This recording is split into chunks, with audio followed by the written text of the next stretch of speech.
بسم الله الحمد لله رب العالمين والصلاة والسلام على سيدنا محمد المبعوث رحمة للعالمين الصادق المصدوق الأمين وعلى آله وصحبته الطيبين أما بعد. On va arriver à ce complément de cours sur les menstrues et les lochis qu'est le cours sur les métroragies. Parce que c'est un cours complémentaire. Je préfère le prévenir dès le départ pour que les sœurs ne se disent pas « Ah, moi je ne suis pas concerné, donc je zappe le cours, il ne va pas être intéressant pour moi, ça ne me concerne pas, je ne suis pas dans ce cas de figure. » Il peut être très intéressant parce que premièrement, vous allez voir qu'on va apprendre à reconnaître un sang de règles d'un sang qui ne fait pas partie du sang des règles. Et deuxièmement, il se peut ourti que Allah finisse par t'éprouver par cette maladie qui est les métroragies, et tu seras bien contente de savoir comment agir à ce moment-là. Et pareil pour les frères, hein. Je rappelle que c'est des cours aussi bien pour les sœurs que les frères. Les frères doivent le savoir. Si ça arrive à ta fille, tu dois pouvoir être en mesure d'expliquer à ta fille comment elle doit faire, comment elle doit opérer. Donc al-istihada, les métroragies, qu'est-ce que c'est? Al-istihadatu, يقول الشيخ فوزان حفظه الله, سيلان الدم في غير وقته على سبيل النزيف من عرق يسمى العاذر. Alors Cheikh Fawzan Hafidahullah nous dit que les métroragies, c'est un écoulement sanguin en dehors de son temps, c'est-à-dire en dehors du temps habituel, du temps des règles. Nous avons vu que les règles, les menstrues, arrivaient à un temps bien précis. Dans le mois, par exemple, c'est souvent, elles arrivent en début de mois. Parfois, chez certaines sœurs, c'est en milieu de mois. Chez certaines sœurs, c'est à la fin du mois. Mais c'est un temps qui est régulier. C'est un petit peu réglé comme une horloge suisse, entre guillemets. Les métroragies, ça va être un sang qui va couler en dehors de cette période habituelle, nous dit Cheikh Fawzan. Et c'est un écoulement de sang qui est issu d'une veine. Donc Cheikh Fawzan nous explique en gros que il ne fait que reprendre les propos du messager d'Allah sallallahu alayhi wa sallam. Nous avons vu dans le cours précédent que les menstrues, c'était un sang qui provenait de l'utérus, du fin fond de l'utérus, des matrices de la femme. Tandis que les métroragies, ce n'est pas un sang qui provient du fin fond de l'utérus, c'est le sang qui s'écoule d'une veine. Et d'ailleurs, cette veine est très précise en langue arabe. Ils l'ont appelée al-aadil. Et pour vous dire la vérité, mes cours de médecine sont beaucoup trop loin. sont beaucoup trop loin derrière moi pour que je me souvienne en français comment s'appelle cette veine. Honnêtement, j'ai cherché, hein. J'ai essayé de préparer le cours, j'ai essayé de chercher, je n'ai pas trouvé. Si on a des médecins infirmiers ou des connaisseurs qui nous écoutent, qu'ils n'hésitent pas à nous écrire en commentaire comment s'appelle cette veine en français par lequel sort le sang des métroragies. En tout cas en arabe ça s'appelle al-aadil et ça s'appelle aussi al-aadir avec un ra. Wal-mustahadatu amruha mushkilun. Cheikh Fawzan n'y va pas dans la demi-mesure, il est honnête dès le départ. Il nous dit l'affaire des métroragies est problématique. C'est vrai, les savants ont énormément divergé. Souvenez-vous de ce que je vous ai dit au cours précédent. Déjà dans le fiqh, les savants ont énormément divergé. Je vous ai dit que le chapitre sur les menstrues, les savants ont énormément divergé. Et c'est pour ça que Cheikh Fawzan avait conclu son cours sur les menstrues et les lochis en disant voilà une synthèse sur le sujet. Cheikh Fawzan Hafidahullah a essayé de synthétiser au maximum, de simplifier au maximum. On n'est pas là pour rentrer dans tous les khilaf, dans toutes les divergences, savoir combien il y a d'avis et sous-peser les avis entre eux. On essaye de faciliter à nos sœurs le plus possible. Et les métroragies, c'est encore plus compliqué que les règles en elles-mêmes. N'oubliez pas ce que l'imam Ahmed avait dit, j'ai passé 9 ans à étudier le chapitre des menstrues jusqu'à le comprendre. Donc ce n'est pas nous à notre niveau qui allons le cerner en totalité en un cours d'une heure ou en 2 cours d'une heure. Donc Cheikh Fawzan Hafidahullah nous dit que amruha mushkilun lishtibahi damil haydri bidamil istihada. Son affaire elle est problématique aux métroragies. Pourquoi? Parce que leur sang il ressemble un petit peu au sang des règles. Alors on a des indices qui peuvent nous permettre de distinguer entre le sang des règles et le sang des métroragies, mais ça reste du sang, que ce soit les règles ou les métroragies, ça reste du sang. Donc l'affaire est un peu problématique car il y a certaines sœurs qui ne vont pas savoir opérer la distinction entre sang des règles et sang des métrorragies. Voilà pourquoi les métrorragies est un sujet un peu problématique, un peu compliqué à aborder. فإذا كان الدم ينزل منها باستمرار أو غالب الوقت فما الذي تعتبره منه حيضا وما الذي تعتبره استحاضة لا تترك من أجله الصوم والصلاة فإن المستحاضة يعتبر لها أحكام الطاهرات. Cheikh Fawzan nous dit, si par exemple le sang coule en permanence, où il coule la plus grande partie du mois, alors comment la sœur peut-elle opérer la distinction entre ce qui fait partie des règles et ce qui fait partie des métrorragies? Car ce qui fait partie des métrorragies, nous dit Cheikh Saleh Al-Fawzan, ne constitue pas un sang qui va empêcher et priver la femme de pouvoir prier et jeûner. Mais la femme est considérée comme pure. Certes, elle a du sang qui coule, mais c'est des métrorragies, donc la femme est pure. Elle prie, elle jeûne, elle peut s'offrir à son mari. Tandis que le sang des règles, des menstrues, lui est un sang impur, qui va empêcher la femme, comme nous l'avons vu dans le cours précédent, de prier, de jeûner et de s'offrir à son mari, et autre que cela, comme en termes de tawaf, en termes de qira'atul Qur'an, en termes de circumambulation, de lecture du Qur'an, etc. وبناء على ذلك فإن المستحاضة لها ثلاث حالات. Partant de ce postulat, nous allons voir qu'il y a 3 cas de figure qui s'offrent à la femme souffrant de métrorragie.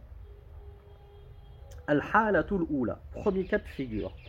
أن تكون لها عادة معروفة لديها قبل إصابتها بالاستحاضة.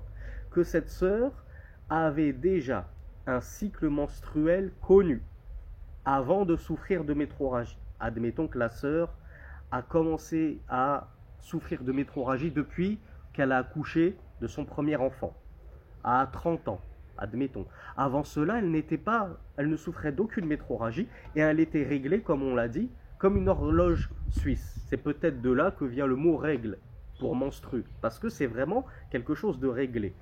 Ça tombe tout le temps à la même période, tout le temps le même nombre de jours, enfin quasiment tout le temps la même période, quasiment le même nombre de jours. Ça varie très rarement, ça arrive, mais c'est rare. Donc Cheikh Fawzan nous dit, si la sœur a un cycle bien connu, elle avait un cycle bien connu, cette sœur de 30 ans qui souffre tout d'un coup de métrorragie, à l'époque, toute sa vie, depuis la puberté jusqu'à son premier accouchement, dans mon exemple, elle avait un cycle par exemple de 6 jours qui arrivait tout le temps au début du mois, par exemple. Eh bien, Cheikh Fawzan nous dit بأن كانت قبل الاستحاضة تحيض 5 أيام أو 8 أيام. Cheikh Fawzan nous dit par exemple, avant de souffrir de métrorragie, elle avait un cycle menstruel, ou en tout cas des menstrues, de 5 jours ou bien de 8 jours par exemple. في أول الشهر أو وسطه. Elle les avait tout le temps au début du mois ou bien au milieu du mois. Il nous dit فتعرف عددها ووقتها. Cette femme-là, elle connaît donc la durée de son cycle, ou en tout cas la durée de ses menstrues, et elle connaît le moment de ses menstrues. فهذه تجلس قدر عادتها وتدع الصلاة والصيام وتعتبر لها أحكام الحيض. Cette sœur-là, qui connaissait, ou en tout cas qui connaît son ancien cycle menstruel, qu'on appelle en arabe al-aada, elle connaît son ancienne aada. Eh bien, cette sœur-là qui est maintenant éprise de métrorragie, qu'est-ce qu'elle fait, nous dit Cheikh Fawzan Hafidahullah? Il nous dit, elle va conserver son ancien cycle et elle va le transposer actuellement, maintenant, combien même elle souffre de métrorragie, et elle va le considérer, son ancien cycle, comme son cycle actuel. Et tout ce qui va dépasser son ancien cycle, elle considère que c'est des métrorragies. Alors, je vous donne un exemple pour illustrer ceci. Prenez l'exemple de cette sœur qui avait 5 jours de règles, 5 jours de menstrues en début de mois. Maintenant, cette sœur, elle souffre de métrorragie. Et ces métrorragies, elle les a 25 jours dans le mois. Ça s'interrompt quasiment pas de tout le mois. Comment elle doit opérer? Eh bien, cette sœur, elle va s'asseoir. En arabe, on dit tajlisu, c'est-à-dire elle s'assoit, c'est-à-dire elle ne prie pas, et elle ne jeûne pas, et elle ne s'offre pas à son mari, et elle ne lit pas le Coran, etc., etc. Tout ce qu'on a vu dans le cours précédent. Cette sœur-là va s'asseoir 5 jours au début du mois, parce que ces 5 jours au début du mois correspondaient à son ancienne aada, à ses anciennes menstrues. Tout ce qui va dépasser, quand bien même le sang continue de couler, c'est de l'istihada. Elle le considère comme des métroragies, elle se considère comme pure. Donc elle prend son rousl, ses ablutions majeures à la fin de ces 5 jours de règles, et elle reprend la prière, elle reprend le jeûne, elle s'offre à son mari, elle lit le Coran, etc. etc. Je vous donne un deuxième exemple pour que vous ne vous emmêliez pas les pinceaux. On va prendre l'exemple de celle qui avait ses règles 7 jours en plein milieu du mois. Maintenant, elle a du sang qui coule 25 jours, même 28 jours par mois. D'accord? Ça ne s'interrompt quasiment jamais. Eh bien, cette femme-là, qu'est-ce qu'elle fait? Elle va s'asseoir quand? Au début du mois, 5 jours? Non. Elle s'assoit selon son ancien cycle menstruel. Dans le deuxième exemple, elle s'assoit, on a dit 6 jours, je crois, ou 7 jours, au milieu du mois. Donc, elle respecte son ancien cycle menstruel. Au début du mois, même si le sang coule, elle prie, elle jeûne. À la fin du mois, elle prie, elle jeûne. Même si ça coule, elle ne s'arrête de prier et de jeûner et elle ne se considère comme indisposée que durant la période du mois où elle avait jadis son cycle menstruel, ses règles, et d'un nombre de jours équivalent à son ancienne période de menstruation. Ça, c'est le cas le plus facile. Et c'est la priorité absolue dans la détermination de la distinction entre ce qui relève des règles et ce qui ne relève pas des règles. La première chose à observer, c'est al-aada. Est-ce que j'avais un cycle menstruel, premièrement, car il y a certaines sœurs qui n'ont pas de cycle bien défini. Ça part entre guillemets dans tous les sens. Des fois c'est au début du mois, des fois c'est à la fin, des fois c'est au milieu, des fois c'est 5 jours, des fois c'est 7 jours, des fois c'est 10 jours, etc. Nous on parle de la sœur qui est bien réglée. Elle continue à observer cette règle, sa règle, sans mauvais jeu de mots. Ça, c'est la première chose à opérer. Il y a des sœurs qui, dès le départ, dès qu'elles ont atteint la puberté, n'ont jamais eu de règles réglées. Elles ont commencé avec des métroragies. Qu'Allah les récompense pour cette épreuve. Donc en fait, cette sœur-là, ce qu'on appelle dans le fiqh, celle qui ne connaît pas son cycle, ou qui ignore son cycle, parce qu'elle n'a jamais eu de cycle. En fait, Miskina, depuis le tout début, depuis sa puberté, ça coule en permanence, ou la plupart du mois, ou la majorité du mois. Qu'est-ce qu'elle doit faire, cette sœur-là? On arrive au deuxième point. Deuxième situation. Alors, on n'avait pas fini le premier point. Cheikh Fawzan nous dit فهذه تجلس قدر عاداتها, oui, donc on l'a vu. فإذا انتهت عاداتها اغتسلت وصلت واعتبرت الدم الباقي دم استحاضة لقول النبي صلى الله عليه وعلى آله وسلم لأم حبيبة امكثي قدر ما كانت تحبسك حيضتك ثم اغتسلي وصلي, رواه مسلم. ولقوله صلوات الله وسلامه عليه لفاطمة بنت أبي حبيش إنما ذلك عرق وليس بحيض فإذا أقبلت حيضتك فدعي الصلاة متفق عليه. Donc là, Cheikh Fawzan nous dit ce que je vous ai expliqué. Cette sœur-là qui avait un cycle connu, elle le reprend malgré ses métroragies. Elle s'assoit durant son cycle qu'elle avait jadis, de la même durée, au même moment du mois, et tout le reste, elle se considère pure. Quelle est la preuve de cela? Cheikh Fawzan Hafidhahullah nous apporte deux hadiths. Le premier hadith, c'est celui rapporté par Habiba radiyallahu anha, où le messager d'Allah sallallahu alayhi wa sallam lui avait dit Umkuthi qadra kanat tahbisuki haydatuki, c'est-à-dire Umkuthi, en gros, assis-toi, c'est-à-dire délaisse la prière durant la période dans laquelle tes menstrues t'empêchaient de prier. Donc, c'est-à-dire, tu reprends ton ancienne période et tu l'appliques maintenant.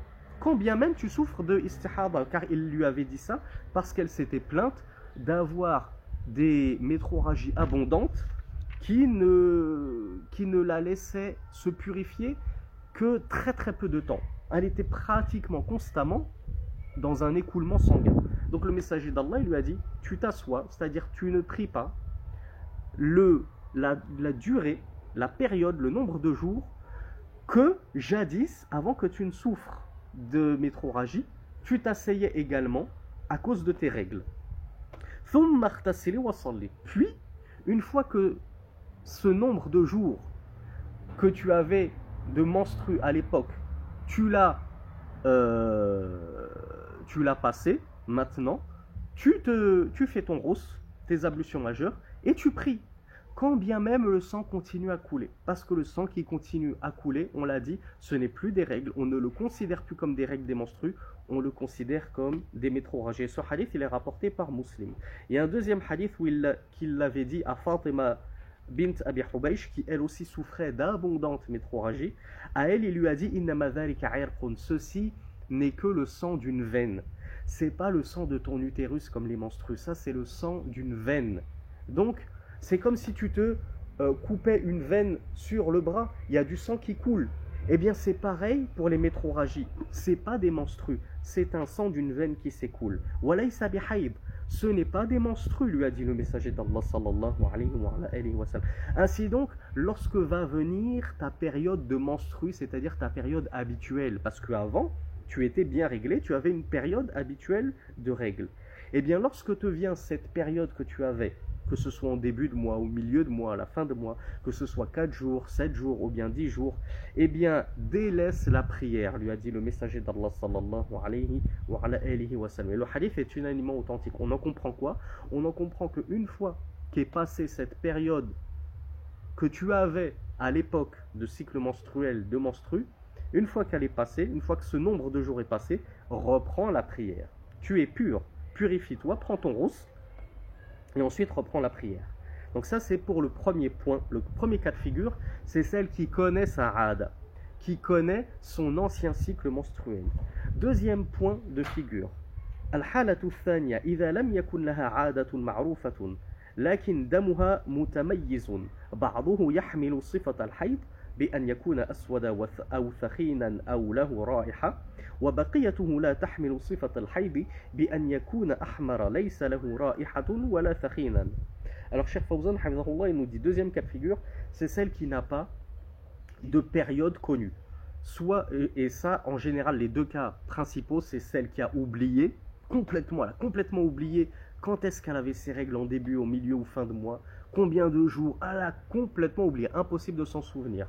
Deuxième cas de figure, c'est celle qui n'a jamais eu de cycle. Comme je vous l'ai dit depuis le départ, depuis sa puberté, elle a toujours eu des règles abondantes qui couvraient quasiment tout le mois. Donc on sait que ce n'est pas des règles en réalité. Il y a une partie qui est règle et une grande partie qui est métrorragie. Eh bien cette femme-là, qu'est-ce qu'elle doit faire? C'est le deuxième cas de figure. Cheikh Fawzan nous dit, si cette femme-là arrive à déceler une distinction dans la nature de son sang, tout le monde n'est pas dans ce cas-là, hein. C'est ce qu'on verra dans le troisième cas de figure. Tout le monde n'est pas dans ce cas-là, mais il y a certaines sœurs qui sont capables d'opérer une distinction. Cheikh Fawzan nous dit, il y a le sang des règles qui lui est rouge aswad, c'est-à-dire c'est un rouge noirâtre, c'est un rouge foncé qui tend vers le noir. Premier cas de figure, c'est par la couleur, tu arrives à distinguer le sang qui est rouge noirâtre. Tandis que les métrorragies, c'est un rouge vif. Ce n'est pas un rouge mêlé de noir. Deuxième caractéristique des règles, la puanteur. Ça a une mauvaise odeur. Les menstrues ont une mauvaise odeur. Tandis que le sang des métrorragies n'a pas de mauvaise odeur. C'est comme, je vous l'ai dit, si tu t'ouvrais une veine, tu as du sang qui coule. Est-ce que si tu sens ça pue? Non, ça ne pue pas. Le sang est inodore. Ou en tout cas, il ne sent pas mauvais. C'est pareil, les métrorragies n'ont pas cette odeur désagréable qu'ont les menstrues. Troisième caractéristique, les menstrues, c'est un sang, comment dire, pas rugueux, j'ai oublié le terme, c'est un sang, c'est un sang un peu visqueux, allons-nous dire comme ça, hein. En tout cas, il a une certaine consistance. Tandis que le sang des métrorragies, c'est un sang qui est fluide, comme le sang d'une veine, encore une fois. Si vous vous ouvrez le bras et que le sang coule, est-ce que ce sang est visqueux, rugueux, avec une certaine consistance? Non, c'est un sang fluide. Donc, si la femme est capable d'opérer cette distinction, alors je vais lire les propos de Cheikh Fawzan puisque c'est lui qui l'explique. ففي هذه الحالة تعتبر الدم الذي يحمل صفة الحيض حيضا فتجلس وتضع الصلاة والصيام وتعتبر ما عداه استحاضة فتغتسل عند نهاية الذي يحمل صفة الحيض وتصلي وتصوم وتعتبر طاهرا لقوله صلوات الله وسلامه عليه لفاطمة بنت أبي حبيش إذا كان دم الحيض فإنه أسود يعرف فأمسكي عن الصلاة فإذا كان الآخر فتوضئي وصلي. رواه أبو داود والنسائي وصححه ابن حبان والحاكم. ففيه أن الاستحاضة تعتبر صفة الدم فتميز بها بين الحيض وغيره. Donc on a vu les deux caractéristiques, les trois caractéristiques du sang. Et comment distinguer entre le sang des menstrues et le sang des métrorragies? Le sang des menstrues, il tend vers le noir. Il est, et comme on l'a dit dans le cours précédent, il peut finir marronâtre et jaunâtre. Ça, c'est toujours des menstrues. Il est consistant, un peu pâteux, un peu... j'ai oublié le terme précis, subhanallah. Celui qui veut bien me donner un coup de pouce en commentaire pour exprimer sa consistance. Et il a une mauvaise odeur. Tandis que le sang des métrorragies, on l'a vu, il est rouge vif. En tout cas, il est rouge, non mêlé de noir. Il est fluide, très liquide, et il n'a pas une mauvaise odeur. Cheikh Fawzan nous dit, donc si la sœur, elle est dans ce cas de figure, je vous rappelle, ce cas de figure, c'est quoi? C'est je ne connais pas ma aada. Je ne connais pas mon ancienne période de menstruation, mon ancien cycle. Parce que si je le connais, je fais en fonction de mon ancien cycle. Si je n'ai jamais eu de cycle ou que je l'ai oublié ou que je ne le connais pas, et que j'ai la possibilité de distinguer la nature de mon sang qui coule la majeure partie du mois, j'opère par cette distinction. Donc lorsque je vais déceler que mon sang, il est pâteux, il est rugueux, il est un peu noirâtre, il sent mauvais, et qu'il y a une autre partie du mois où le sang n'est plus de cette nature-là, il est fluide, il est rouge, il ne sent pas mauvais, alors la partie du mois où ton sang a les caractéristiques des menstrues, tu t'assois, nous dit Cheikh Fawzan, tu ne pries pas, tu ne jeûnes pas, tu te considères impur, indisposé. Et la partie du mois où ton sang aura la nature, les spécificités du sang des métrorragies, considère-toi non indisposé. Comme une femme dans une période de métrorragie. Qu'est-ce qu'il t'incombe de faire? À ce moment-là, dès que tu vois que le sang a changé de nature, ça veut dire que tu es pur. Tu dois donc prendre ton roussel, tes ablutions majeures, et tu te remets à pratiquer la prière, tu te remets à jeûner si c'est un jeûne obligatoire, tu ne t'interdis pas à ton mari, tu relis le Coran, tu fais ce que tu veux. Donc ce deuxième cas de figure, c'est la sœur qui est capable d'opérer une distinction entre la nature du sang des menstrues et la nature du sang des métrorragies, et alors cette sœur doit œuvrer selon cette distinction. Alors, quelle est la preuve de cela? Cheikh Fawzan nous rapporte encore dans un seul hadith, c'est le hadith de Fatima bint Abi Hubaysh, où il lui avait dit lorsque te vient le sang des menstrues, et il est noir, il est connu. Rasulullah nous dit le sang des menstrues, il est noir et il est connu. On sait comment, les sœurs savent comment est leur sang des menstrues. Elles ne sont pas bêtes. Elles savent qu'il est noirâtre, qu'il sent mauvais, qu'il est un peu pâteux, qu'il a une certaine consistance, et elles savent ce que c'est que du sang des métrorragies généralement. Alors, elles arrivent tout de suite à voir la différence. Donc Rasulullah lui a dit, lorsque te vient le sang des menstrues et il est noir et il est connu, délaisse la prière, et lorsque te vient l'autre sang que tu connais aussi, tu vois très bien que c'est pas le sang des règles, celui-là il est liquide, il est rouge, il ne sent pas mauvais, alors fais tes ablutions et prie. C'est-à-dire considère que tu es pur, que tu n'es plus indisposé. Troisième cas de figure. إذا لم يكن لها عادة تعرفها ولا صفة تميز بها الحيض من غيره فإنها تجلس غالب الحيض 6 أيام أو 7 أيام من كل شهر لأن هذه عادة غالب النساء لقوله صلوات الله وسلامه عليه لحمنة بنت جحش إنما هي ركضة من الشيطان فتحيضي 6 أيام أو 7 أيام ثم اغتسلي فإذا استنقأت فصلي 24 أو 23 وصومي وصلي فإن ذلك يجزئك وكذلك فافعلي كما تحيض النساء رواه الخمسة وصححه الترمذي. Dernier cas de figure. Troisième et dernier cas de figure. La sœur n'avait pas de cycle menstruel bien réglé, ou elle l'a oublié, ou elle ne l'a jamais eu, ou elle ne le connaît pas. Et elle est dans l'incapacité d'opérer une différence dans le sang qu'il s'écoule la majeure partie du mois, ou en tout cas durant cette période si longue qu'elle dépasse la période maximale des règles. Si elle est dans une telle perplexité, que doit faire cette sœur-là? Cheikh Fawzan Hafizahullah nous dit, elle va considérer que son cycle est de 6 ou 7 jours. Alors, Cheikh Fawzan ne l'évoque pas, mais moi je vous le dis, elle fait quoi? Plouf plouf. C'est 6 ou c'est 7, je fais quoi? Plouf plouf. Ou bien, allez, je prends 6 parce que c'est plus facile, hein, ça me facilite la vie. Ou il y en a qui vont dire, ah ben non, moi je prends 7. Comme ça, ça me fait un jour de grasse mat en plus, j'ai pas à me lever pour le faire. Non, pas comme ça que ça marche. Tu regardes les femmes de ton ethnie, hein, si tu es, une maghrébine, tu vas pas regarder les françaises, tu vas pas regarder les chinoises, tu vas pas regarder les soudanaises, etc. etc. Si tu es une sénégalaise, tu vas pas regarder les marocaines, tu vas pas regarder les comoriennes, etc.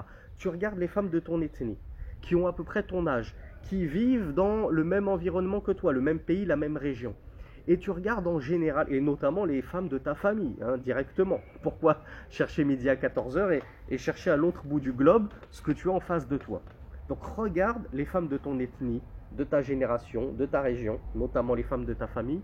Quelle est leur durée de cycle menstruel moyen? Tu fais une moyenne et tu vois que la plupart, elles ont 5, 6, 7. Tu œuvres selon ce cycle. Si tu vois que la moyenne c'est 6, prends 6. Tu vois que la moyenne c'est 7, prends 7. Rasulullah, s'il a donné ces chiffres-là, c'était parce que c'était la moyenne de ce que de durée de menstru qu'avaient les femmes arabes de son époque et de sa région.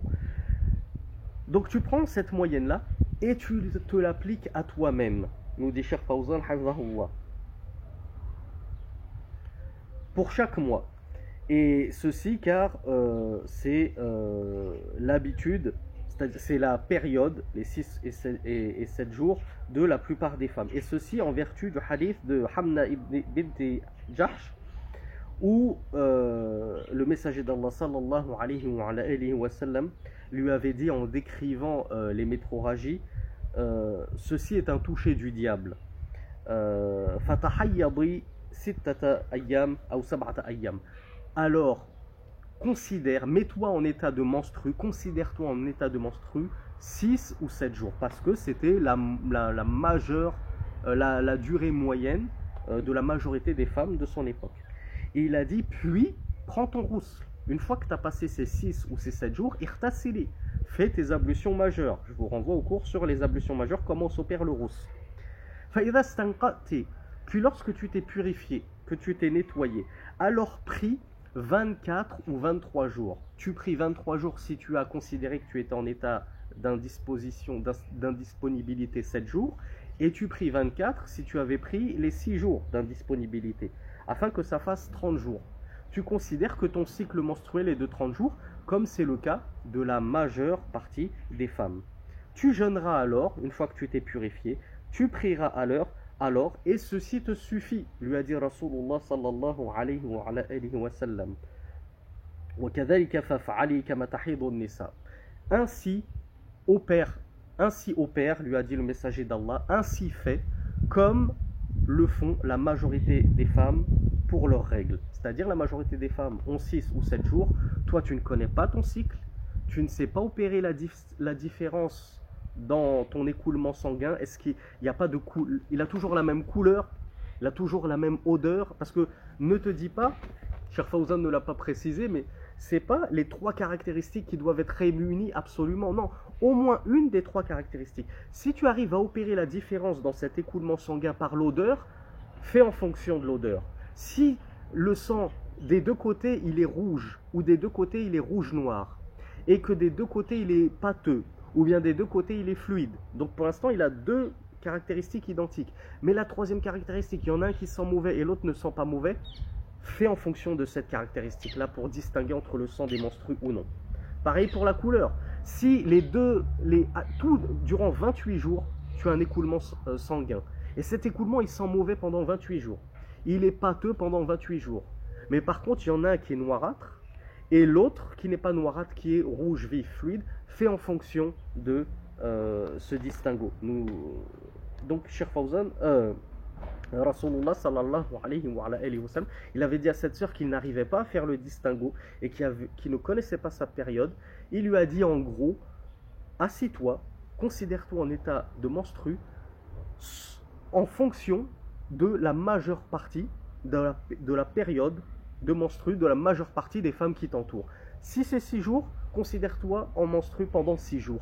Tout le reste, considère-toi comme pur. Prends ton rousse et recommence à prier. Donc ça, c'est les 3 cas de figure principaux. Et c'est bit-tartib, c'est dans l'ordre.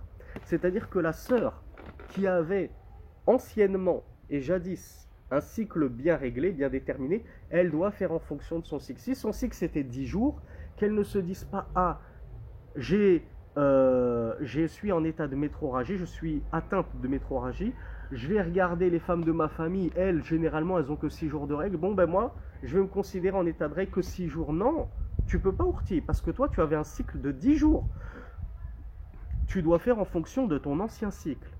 Deuxième étape, si tu n'avais pas d'ancien cycle, qu'est-ce que tu fais? Ah ben la majorité des sœurs, elles s'assoient 6 jours seulement, ben je m'assois que 6 jours, je suis tranquille, alors que tu sais que ton sang, il a les caractéristiques des règles pendant 10 jours, et que les 15 autres jours de saignement, c'est plus les caractéristiques des règles, tu ne peux pas te dire je m'assois que 6 jours comme la majorité des femmes de mon village. Non, tu dois t'asseoir 10 jours parce que c'est pendant 10 jours, tu as un sang qui est caractéristique des menstrues. Tu ne peux pas faire semblant de ne pas savoir que c'est ça tes menstrues.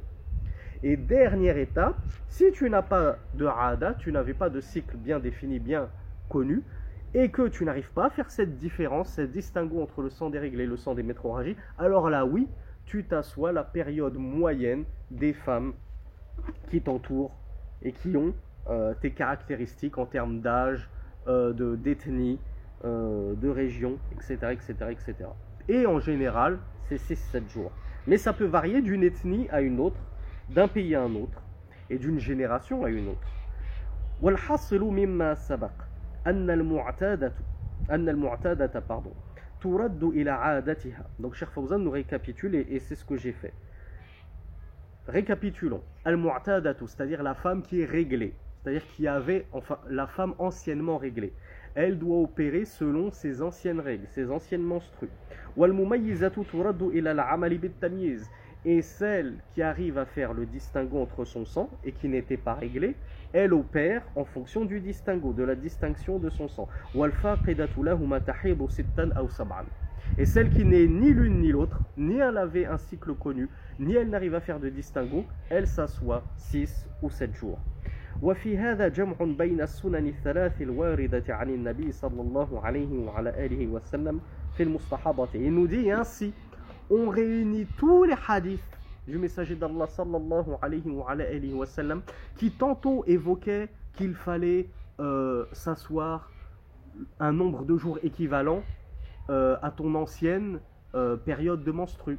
Tantôt Rasulullah semble se contredire et il parle plutôt d'opérer une distinction. Ce sang-là il est noir, il est connu, sache que c'est tes règles. L'autre c'est pas des règles, c'est un toucher du diable, etc. Tu es pur lorsque tu as ce sang-là, cet autre sang-là. Tantôt Rasulullah il nous dit, il semble encore se contredire et il nous dit non en fait tu fais ni l'un ni l'autre. Il nous parle directement de 6 ou 7 jours. Comment appréhender tout ça? Comment réunir tout ça? Eh bien, comme l'a dit Cheikh Fawzan, en fait, il y a des hadiths qui concernent la femme qui avait un cycle bien connu, d'autres hadiths qui concernent la femme qui n'a pas de cycle connu, mais qui sait opérer la distinction dans son sang, et d'autres hadiths qui concernent le dernier cas de figure, qui est une femme qui ne connaissait pas de son cycle, qui ne l'a jamais connu ou qui l'a oublié, qui n'arrive pas à faire de distinguo. Et alors, dans ce cas-là, Rasulullah l'a orienté vers le fait de s'asseoir 6 ou 7 jours. Ainsi, on réunit toute la sunna sans faire s'opposer les hadiths les uns aux autres, mais plutôt on remet chaque hadith exactement à sa place, car le messager d'Allah sallallahu alayhi wa sallam ne se contredisait pas. Lorsqu'on ne comprend pas, le problème est dans notre tête et notre compréhension, pas chez Rasulullah sallallahu alayhi wa sallam. Chaque hadith, en fait, il faut savoir le comprendre à sa place et le remettre dans son contexte-là. Et comme on l'a fait Cheikh Fawzan, et les savants bien avant lui, hein, évidemment, en disant qu'en fait les métrorragies sont de 3 types. Ou en tout cas, il y a 3 cas de figure que rencontrent les femmes souffrant de métrorragie. Celle qui avait une ancienne période, celle qui n'a pas de période mais qui sait opérer la distinction, et celle qui n'est ni l'une ni l'autre. قال شيخ الإسلام ابن تيمية رحمة الله عليه والعلامة التي قيل بها 6. Cheikh Fawzan, lui, nous dit qu'il y a même 6 façons de distinguer entre les menstrues et les métrorragies. Imma al-'adatu, donc soit l'ancien cycle menstruel connu, tu connaissais le nombre de jours, tu savais quand est-ce que ça tombait du mois. فإن العادة أقوى العلامات لأن الأصل مقام الحيض دون غيره. Et Cheikh Fawzan nous dit que ce distinguo, comment opérer la différence entre les menstrues et les métrorragies, ben, en fonction de l'ancien cycle menstruel, il nous dit c'est le meilleur des indicateurs, c'est le plus fort des indicateurs. Fie-toi à ton ancien cycle menstruel. Si tant est que tu en avais un, bien sûr. Wa imma tamiz, deuxième façon d'opérer la différence, nous dit Cheikh l'Islam, at-tamiz, c'est-à-dire le fait de savoir reconnaître les caractéristiques du sang. Ça a les caractéristiques du sang des règles, ça n'a pas les caractéristiques du sang des règles. لأن الدم الأسود والثخين المنتن أولى أن يكون حيضا من الأحمر. Car le sang qui est noir, qui est épais, ah voilà, c'est ça le mot tout bête que je cherchais depuis tout à l'heure à vous dire, il est rugueux, il est visqueux, le sang épais, tout simplement. Al-Muntin, qui a une mauvaise odeur, qui est putride, il est plus en droit et plus à même d'être considéré comme les règles et les menstrues que le sang qui est rouge, nous dit Cheikh l'Islam Ibn Taymiyyah. Ou bien, troisième indicateur, le fait de considérer la moyenne des cycles menstruels des femmes. Car la base, c'est de comment dire, de renvoyer l'individu au groupe. Toi, tu es toute seule dans un groupe, tu as oublié c'est quoi ton cycle, combien de jours tu avais tes règles, à quel moment. La base, c'est qu'on te prend et qu'on t'inclut dans le groupe. Allez, fais comme le groupe. La majorité des femmes ont un cycle de 6 jours, fais comme le groupe, repose-toi pendant 6 jours. فهذه العلامة الثلاثة تدل عليها السنة والاعتبار ثم ذكر بقية العلامات التي قيل بها. وقال في نهاية كلامه وأصوب الأقوال اعتبار العلامات التي جاءت بها السنة وإلغاء ما سوى ذلك. Donc Cheikh Fawzan nous avait cité 6 alamat que non, et les 3 autres 6 indications, 6 manières d'opérer la distinction entre les règles et les menstrues et les métrorragies. Et Cheikh Fawzan n'a rapporté que les 3 premières. Pourquoi? Parce que Cheikh l'Islam Ibn Taymiyyah a dit et le plus juste, la plus juste des paroles, c'est qu'en réalité il ne faut considérer que les 3 premiers cas de figure, les 3 premières méthodes, les 3 premiers modes opératoires qu'on a détaillés, parce que c'est ceux qui ont été rapportés dans la sunna. Quant aux autres, les 3 autres modes opératoires qu'ont avancé certains savants, ça n'a pas été rapporté dans la sunna, donc il vaut mieux délaisser ces modes-là et faire comme nous l'avons étudié dans ce cours-là. Qu'est-ce qu'il incombe à faire à la femme souffrant de métrorragie à partir du moment où elle rentre dans sa période métrorragique, c'est-à-dire qu'elle est sortie de sa période de règles. Je vous redonne l'exemple, elle a du sang qui coule pendant 25 jours, ses règles, elle savait qu'elle avait des règles pendant 10 jours, ou bien elle arrive à voir qu'il y a un sang qui ressemble au sang des règles pendant 10 jours, qu'est-ce qu'elle doit faire à l'issue de ce 10e jour? Pour les 15 autres jours qui arrivent et durant lesquels le sang va continuer de couler. C'est ça les métrorragies, le sang ne s'arrête pas. Ça coule, ça coule, ça coule, ça coule, ou bien ça s'interrompt un petit peu puis ça reprend. Qu'est-ce qu'elle doit faire? Cheikh Fawzan nous dit يجب عليها أن تغتسل عند نهاية حيضتها المعتبرة حسب ما سيأتي بيانه. Cette femme-là, ce qui lui incombe, c'est de prendre son roussel. Elle se lave, elle fait ses ablutions majeures à la fin de la période qu'elle va considérer comme étant ses menstrues, selon ce que nous allons décrire. Donc, deuxièmement, description, tarsilu farjaha. Donc, comment elle se purifie cette femme qui a des métrorragies? Et comment elle se lave et qu'est-ce qu'elle doit faire pour pouvoir prier? Premièrement, tarsilu farjaha li izalati ma alayhi min al-kharij 'inda kulli salat. Et ça, c'est la parole de Cheikh Fawzan, hafizahullah. Et c'est la parole d'autres savants. Cheikh Fawzan nous dit, elle doit nettoyer ses parties intimes qui ont été souillées par ce sang, quand bien même on a vu que ce n'est pas du sang des menstrues. Là, on parle du sang métrorragique qui arrive après les menstrues. Ce sang-là, qui va couler pendant une longue période du mois, pratiquement tout le mois même, ça peut arriver. Qu'est-ce qu'elle doit faire la femme? Cheikh Fawzan nous dit, elle doit nettoyer ses parties génitales pour chaque prière, c'est-à-dire avant chaque prière. Ça, c'est un avis. Et il y a des savants qui voient que la femme n'a pas besoin de nettoyer ses parties à partir du moment où, comme on va le voir, elle a mis un coton ou, plus modernement parlant, une serviette hygiénique. elle n'a pas besoin de se renettoyer à chaque prière. Là, l'avis de Cheikh Fawzan, c'est qu'elle se nettoie les parties intimes pour chaque prière. Mais je conçois que ça peut être compliqué de toujours devoir se nettoyer les parties intimes 5 fois par jour. Sachez mes sœurs, je vous le dis, sans imposer cet avis, qu'il y a un avis qui dit que tu n'es pas obligé de te nettoyer les parties intimes, sauf lorsque ça commence à déborder. Excusez-moi, on va mettre des mots sur les mots. La serviette commence à devenir pleine. À ce moment-là, oui, tu changes ta serviette et tu te nettoies. Donc il y a deux avis sur la question en gros. Cheikh Fawzan, lui, voit que tu te nettoies les parties intimes pour chaque prière. Et tu vas placer un coton dans ton vagin, appelons un chat, on va pas. Je vous l'ai dit, la fausse pudeur va amener nos sœurs à ne pas savoir quoi faire et à faire n'importe quoi et à bricoler. Tu mets un coton dans ton vagin. Et maintenant, on est en 2022, on va essayer de s'adapter à notre époque et de se simplifier la vie quand Allah Azza wa Jal nous l'a simplifié par la modernité des avancées technologiques. Tu prends une serviette hygiénique, tout simplement. Tu prends une serviette hygiénique, tu la places, tu mets un sous-vêtement, tu enfiles un sous-vêtement. Ça ne bouge pas, tu es tranquille. Tu peux faire même du sport, ça ne bougera pas, Inch'Allah.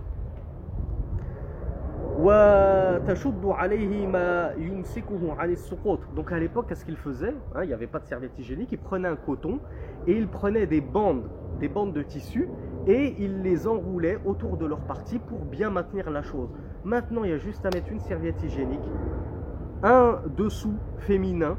Tu enfiles un dessous féminin, tu es tranquille, ça ne bouge plus, ça reste en place. Alhamdulillah, Allah vous a facilité, mes sœurs. Écoutez bien. Puis la sœur, une fois qu'elle s'est lavée, elle doit faire ses ablutions à chaque prière et à l'entrée du temps de chaque prière. Elle ne peut pas faire ses ablutions avant l'entrée de la prière. Elle doit attendre l'heure du Dhuhr, c'est à 14h05. J'attends 14h05.